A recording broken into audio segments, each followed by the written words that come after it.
మిమ్మల్ని ఇంటర్వ్యూ చేయడానికి చాలా కారణాలు ఉన్నాయి. అందులో ముఖ్యమైనటువంటి కారణం ఈ కరపత్రం. ఈ కరపత్రానికి సంబంధించి కనుక మనం గమనిస్తే 1,00,000 కిలోమీటర్ల మా భూమి రథయాత్ర అని చెప్పేసి మీరు బయలుదేరి, దీని ముఖ్య ఉద్దేశం ఏమై ఉండొచ్చు?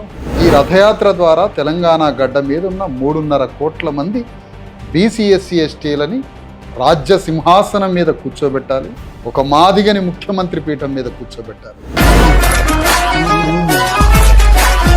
ఒక మాదిగ సామాజిక వర్గానికి చెందినటువంటి వ్యక్తి 2 ఏళ్ళు ముఖ్యమంత్రిగా, బీసీ సామాజిక వర్గానికి చెందినటువంటి వ్యక్తి 3 ఏళ్ళు ముఖ్యమంత్రిగా విశారదన్ మహారాజ్ చేయగలుగుతాడు. చేయలేడని మీరు అనుకుంటున్నారా? చేయగలుగుతాడా అని అడుగుతున్నా. ఈ దేశంలో ఓటు అనేటువంటి ఆయుధమే రాజ్యాన్ని తీసుకొచ్చే ఆయుధం. ఆ ఓటు గండ్రగొడ్డలి అంబేద్కర్ బానిస చేతిలో పెట్టాడు. కానీ అగ్రవర్ణాలు ఆ గండ్రగొడ్డల్ని కోటర సీసాకి కొనుక్కుంటున్నారు.